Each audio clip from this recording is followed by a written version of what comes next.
Welcome to you all. Let's begin with today's topic of discussion, that is scope of supply, which comes under section 7 of CGST Act 2017. Now here before starting the topic, सबसे पहले ये समझते हैं कि scope of supply को समझना ज़रूरी क्यों है। तो कोई भी टैक्स जो हम पे करते हैं वो हम तभी पे करते हैं जब सर्टेन इवेंट हैपन होता है, ठीक है। इसका मतलब सारे टैक्स की चार्जेबिलिटी को एग्जिस्ट करने के लिए, चार्जेबल होने के लिए एक सर्टेन इवेंट्स हैं, ठीक है। जब वो इवेंट्स होंगे तो ही वो टैक्स एप्लीकेबल होगा। जैसे जीएसटी के पहले हम मैन्युफैक्चरिंग के ऊपर एक्साइज ड्यूटी भरते थे, मतलब अगर मैन्युफैक्चर हो रहा है तो ही एक्साइज ड्यूटी लगती थी। वैसे ही सेल या परचेज में हमें वैट लगता था। अभी सेम वे में अभी हम इंपोर्ट और एक्सपोर्ट जब होता है तो ही कस्टम ड्यूटी पे करते हैं, ठीक है। मतलब अगर इंपोर्ट एक्सपोर्ट नहीं हुआ तो कस्टम ड्यूटी नहीं पे होगी। दैट सेम वे जीएसटी तभी एप्लीकेबल होगी जब सप्लाई होगा, ठीक है। मतलब सप्लाई है तो जीएसटी लगेगी, सप्लाई नहीं है तो जीएसटी नहीं लगी। तो इसीलिए स्कोप ऑफ सप्लाई को समझना is very important, so that कि हमें जीएसटी का एग्जैक्टली इसका मतलब ये एप्लीकेबल हो रहा है या नहीं हो रहा है, ये स्कोप ऑफ सप्लाई में ही हमें पता चलेगा। ओके, तो basically section 7 of CGST act में पहले इसमें 3 सबसेक्शन थे, सबसेक्शन 1, 2 और 3।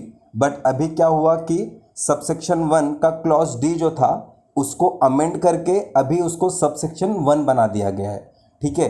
तो अभी हमें टोटल जो इसके अंदर सबसेक्शन होंगे वो 4 सबसेक्शन है। Section 7, subsection 1, subsection 1A, subsection 2 और सबसेक्शन 3।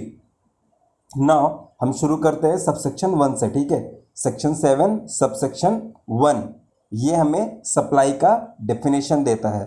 तो ये डेफिनेशन, सप्लाई का डेफिनेशन क्या है यहाँ पे? सप्लाई इंक्लूड्स, मतलब जो ये डेफिनेशन है वो इंक्लूसिव डेफिनेशन है। इसका मतलब हुआ कि अपार्ट फ्रॉम दिस जितनी चीज़ें नीचे हमें दी गई हैं उसके अलावा भी अगर कोई चीज़ सप्लाई की जो क्राइटेरिया है, जो उसके पैरामीटर्स है, उसको अगर क्वालिफाई कर जाती है तो ऑन सम फ्यूचर डेट अगर गवर्नमेंट को या काउंसिल को ऐसा कुछ पता चलता है तो on recommendation of council government उस चीज़ को भी इसके अंदर इंक्लूड कर देगी। मतलब overall it is a inclusive definition.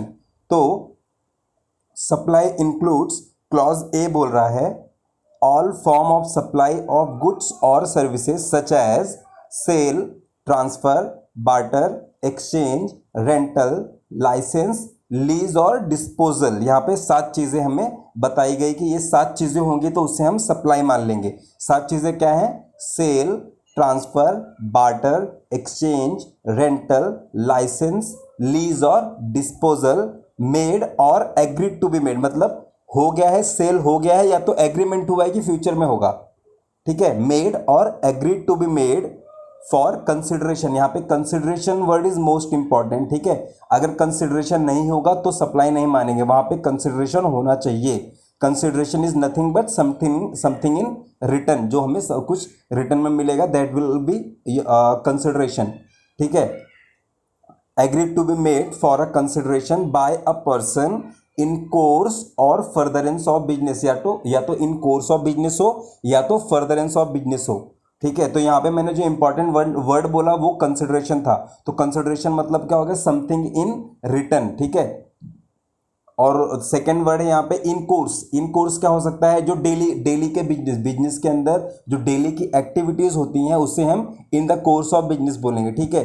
और फर्दरेंस ऑफ बिजनेस मतलब हो गया कोई भी एक्टिविटी जो फॉर डेवलपमेंट ऑफ बिजनेस हो रहा है, ठीक है। बिजनेस के ग्रोथ के लिए कोई भी ऐसी एक्टिविटी हो रही है तो उससे हम फॉर फर्दरेंस ऑफ बिजनेस बोलते हैं, ठीक है। मतलब वो सारी एक्टिविटीज जो हो रही है वो किसके लिए हो रही है?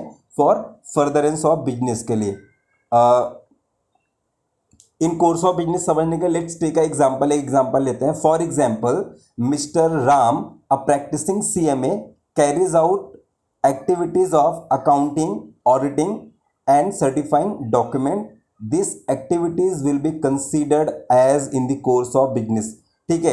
यहाँ पे एग्जाम्पल में क्या हुआ कि मिस्टर राम एक सीएमए है, प्रैक्टिसिंग सीएमए है, तो वो अपने डेली एक्टिविटी कर रहे हैं, ठीक है। तो उनकी डेली की एक्टिविटी क्या हो सकती है, अकाउंटिंग, ऑडिटिंग, या तो कोई डॉक्यूमेंट को सर्टिफाई कर दे रहे हैं। तो जो ये सारी जो एक्टिविटी है वो डेली एक्टिविटी, मतलब ये मिस्टर जो राम सीएमए है, जो प्रैक्टिसिंग सीएमए है, सीए है, जो वो उसका डेली का वर्क यही होगा। तो this is in course of business, ठीक है। अभी फर्दरेंस ऑफ बिजनेस को समझने के लिए एग्जांपल लेते हैं। For example, company X has its production unit in North India and sale of its product is more in South India. Now company is planning to set up a production unit in South India, so every activity conducted by the company to establish production unit in South India will be treated as for furtherance of business। मतलब यहाँ पे example में क्या होगी, कोई एक company है, company x है, जो जिसका प्रोडक्शन यूनिट अभी नॉर्थ इंडिया में है, बट उसका जो प्रोडक्ट का डिमांड है वो साउथ इंडिया में बहुत ज़्यादा है, ठीक है। प्रोडक्शन यूनिट नॉर्थ इंडिया में, बट उसका डिमांड साउथ इंडिया में बहुत है। तो कंपनी सोच रही है कि क्यों ना प्रोडक्शन यूनिट ही साउथ इंडिया में शिफ्ट करा दिया जाए, या वहाँ पे एक नया प्रोडक्शन यूनिट डाल दिया जाए। तो वो प्रोडक्शन यूनिट स्टैब्लिश करने के लिए कंपनी जो भी एक्टिविटी करेगी वो सारी एक्टिविटी क्या होगी, for furtherance of business. In short, development activity जितनी भी की जाएंगी that will be for furtherance of business, ठीक है। सबसेक्शन 1 के अंदर क्लॉज बी क्या बोल रहा है, क्लॉज बी है इंपोर्ट ऑफ सर्विसेज, ठीक है। स्पेसिफिकली बोल दिया यहाँ पे import of only services, not goods, सिर्फ और सिर्फ सर्विस की बात हो रही है। Import of services for a consideration, मतलब सर्विस इंपोर्ट हो रही है जिसके ऊपर कंसिडरेशन हुआ है, वेदर और नॉट इन कोर्स और फर्दरेंस ऑफ बिजनेस, ठीक है। मतलब सर्विस इंपोर्ट हो रही है, उसके ऊपर कंसिडरेशन दिया, लेकिन वो service for furtherance of in the course of business और फर्दरेंस ऑफ बिजनेस हो भी सकती है और नहीं भी हो सकती है। For example, let's take example, Mr Ram has purchased a online video class for his son from the institute based in USA. तो मिस्टर राम है जिन्होंने ऑनलाइन वीडियो क्लास परचेज किया है, ठीक है।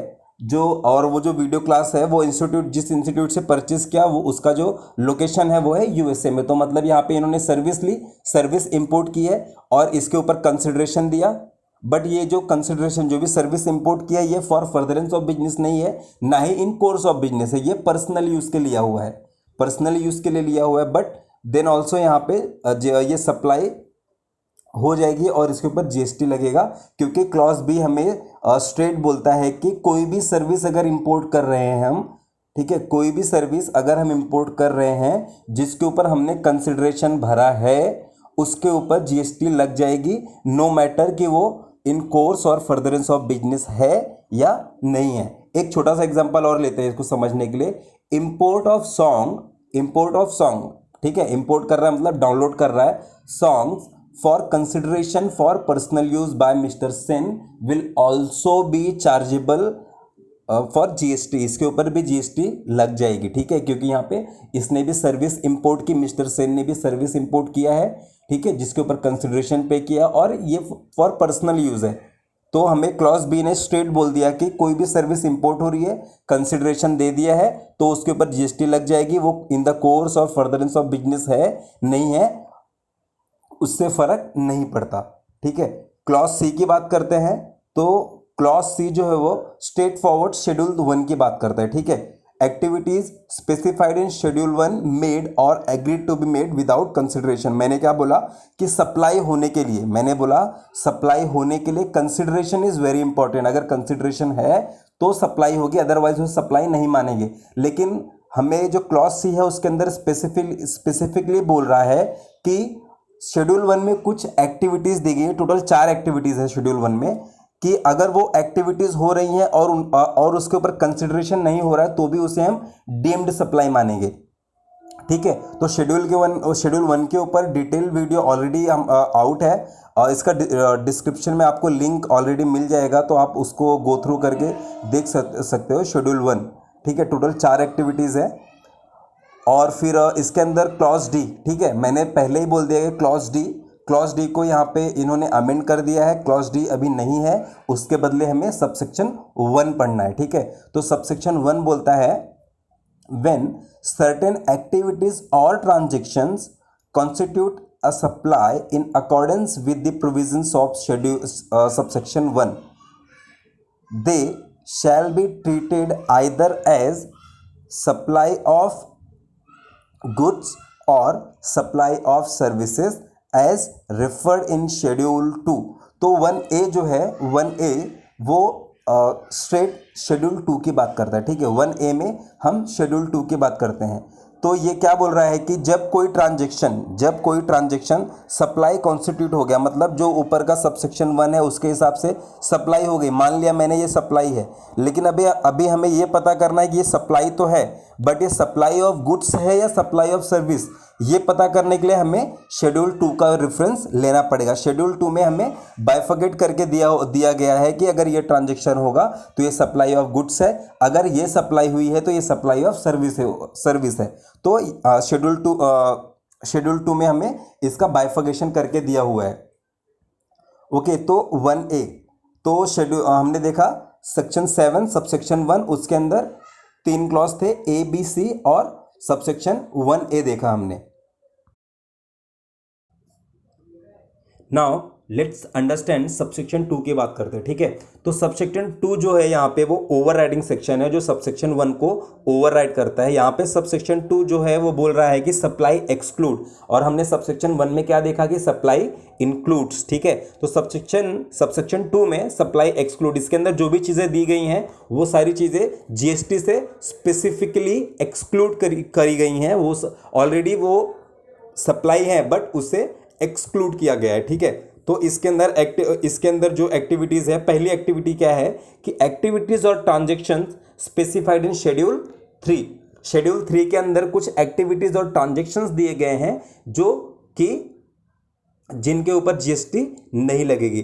तो शेड्यूल 3 के अंदर बेसिकली ये निगेटिव लिस्ट है, इसके अंदर टोटल 8 एक्टिविटीज़ हैं। लेट्स अंडरस्टैंड 8 एक्टिविटीज़ हम 1 बाय 1 देख लेते हैं। ठीक है, जो पहली एक्टिविटी है वो ये है कि services by employee to employer in course और in relation to his employment, मतलब किसी एम्प्लॉय ने अगर अपने एम्प्लॉयर को कोई सर्विस प्रोवाइड की है इन कोर्स और in relation to his employment, तो उसके ऊपर जीएसटी नहीं लगेगा। बट इसके अंदर कंडीशन है कि अगर वो जो एम्प्लॉय है अगर वो एम्प्लॉय कॉन्ट्रैक्ट बेसिस पे ये हुआ है, ठीक है, वो जो एम्प्लॉय है उसका जो अपॉइंटमेंट है वो कंपनी ने नहीं किया है, किसी कॉन्ट्रैक्टर के थ्रू अपॉइंट हुआ है, तो उसके ऊपर जीएसटी लगेगी। ठीक है, एम्प्लॉय जो है वो कंपनी के थ्रू ही अपॉइंट होना चाहिए, तो जीएसटी नहीं लगेगी।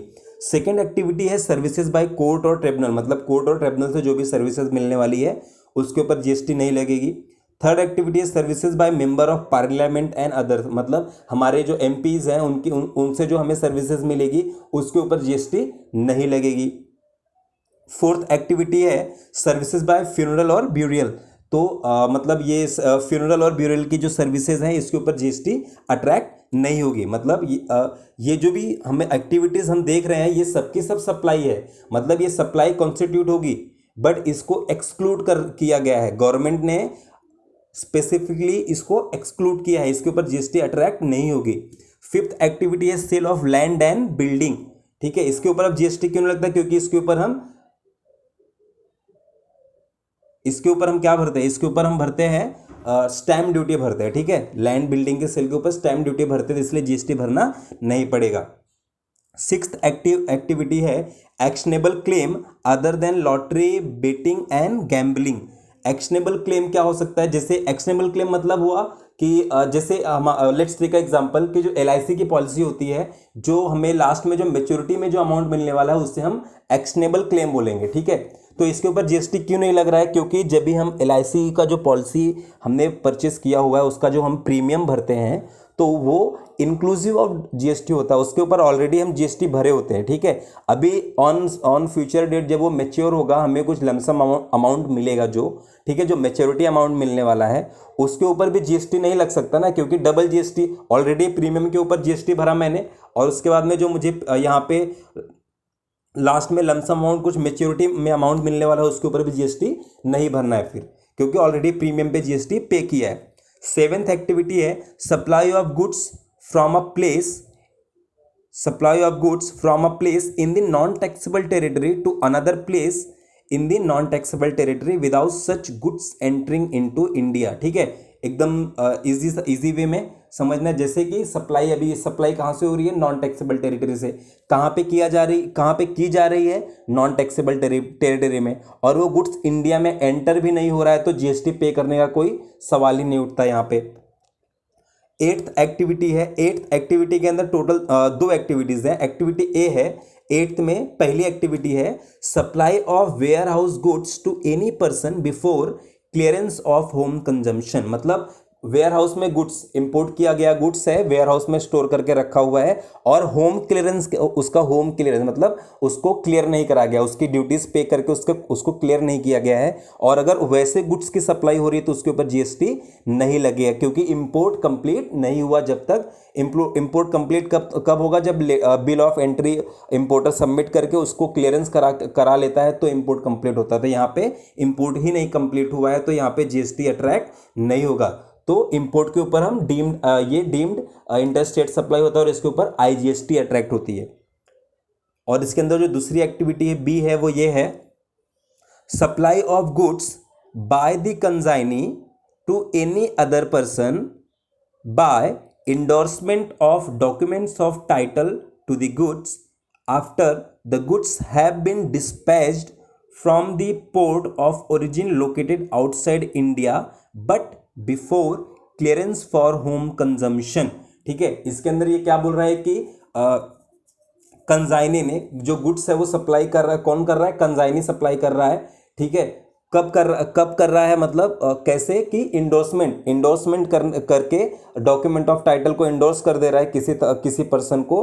कब, जब वो गुड्स जो है पोर्ट ऑफ ओरिजिन से वहां से डिस्पैच हो रहा है। ठीक है, लेट्स टेक अ एग्जांपल, एक छोटा सा एग्जांपल लेते हैं कि कोई पर्सन है, इंडिया का कोई पर्सन है, उसने यूएसए से कोई गुड्स ऑर्डर किया है। ठीक है, अभी क्या हुआ कि वो गुड्स जो है यूएसए के पोर्ट से डिस्पैच हो गया, वहां से गुड्स पोर्ट से डिस्पैच हो गया। अभी अगर वो बंदा, उसके पास डॉक्यूमेंट ऑफ टाइटल होगा यहाँ पे कि मैंने ये चीज़ खरीदी, उसके पास यहाँ पे डॉक्यूमेंट होगा, उस गुड्स का टाइटल उसके पास होगा। तो अगर वो पर्सन, जो इंडिया का पर्सन है जो इंपोर्ट कर रहा है, अगर वो पर्सन जब वो गुड्स वहाँ से डिस्पैच हुआ और यहाँ पे इंडिया के पोर्ट पे क्लियरेंस ऑफ होम कंजम्पशन के पहले इतने, ये जो इसके बीच का जो टाइम गैप है, मतलब वहाँ से डिस्पैच हुआ और यहाँ पे क्लियरेंस से पहले अगर उस डॉक्यूमेंट को इंडोर्स करके किसी थर्ड पर्सन को सेल कर देगा तो उसके ऊपर भी जीएसटी नहीं लगेगी। ठीक है, ये सिमिलर टू, इसे हाई सी सेल भी बोलते हैं कि इसके ऊपर जीएसटी अट्रैक्ट नहीं होगी। ठीक है, अगर इसके पास टाइम लिमिट कितना होता है कि वहां से गुड्स डिस्पैच हो रहा है और यहाँ पे clearance, home clearance consumption, home clearance के पहले अगर उसने सेल किया तो जीएसटी नहीं लगेगी। ठीक है, तो ये शेड्यूल 3 की सारी एक्टिविटी हो गई। इसके अंदर सबसेक्शन 2 में दूसरी एक्टिविटी है कि सच एक्टिविटीज और transactions undertaken by central government, state government और union territory, any local authorities in which they are engaged as public authorities as may be notified by the government on the recommendation of the council। मतलब कोई भी ऐसी services जो state government, जो central government, state government, local authorities या union territories हमें provide करेंगे जिसके अंदर वो इंगेज्ड है एज अ पब्लिक अथॉरिटीज, उसके ऊपर जीएसटी अट्रैक्ट नहीं होती। जैसे कि example, let's take a example, जैसे grant of birth certificate, grant of death certificate. ठीक है, पासपोर्ट सर्विसेज जो हमें प्रोवाइड की जाती है, आधार कार्ड सर्विसेज है, पैन कार्ड सर्विसेज है, जो ये सारी सर्विसेज गवर्नमेंट, स्टेट गवर्नमेंट या सेंट्रल गवर्नमेंट जो हमें प्रोवाइड कर रही है, इसके ऊपर जीएसटी अट्रैक्ट नहीं होगी। ठीक है, तो सबसेक्शन 3 देखते हैं हम। सबसेक्शन 3 जो है वो पावर रिजर्व किया गया है, गवर्नमेंट ने अपने लिए पावर रिजर्व करके रखा हुआ है कि वो on recommendation of council subsection 1, 1A और 2 को अमेंड कर सकती है। तो ये क्या बोल रहा है इसमें कि subject to the provisions of 1, 1A, subsection 1, 1A and 2, the government may on the recommendation of the council specify by notification the transactions that are to be treated as a supply of goods or and not a supply of services, a supply of services and not a supply of goods. मतलब इसमें ये क्या बोल रहा है कि provision subject to provisions 1(1)(a) and 2 इसको government on recommendation of council के रिकमेंडेशन पे नोटिफिकेशन इशू करके हमें बता सकती है कि इस एक्टिविटी को सप्लाई ऑफ गुड्स मानेंगे और इस एक्टिविटी को सप्लाई ऑफ सर्विसेज मानेंगे। ठीक है, तो इस चीज़ को वो थ्रू नोटिफिकेशन गवर्नमेंट हमें बता सकती है। इसका पावर उसने रिजर्व किया हुआ है सबसेक्शन 3 में। तो यहाँ पे ये टॉपिक खत्म होता है। Thank you so much guys for watching.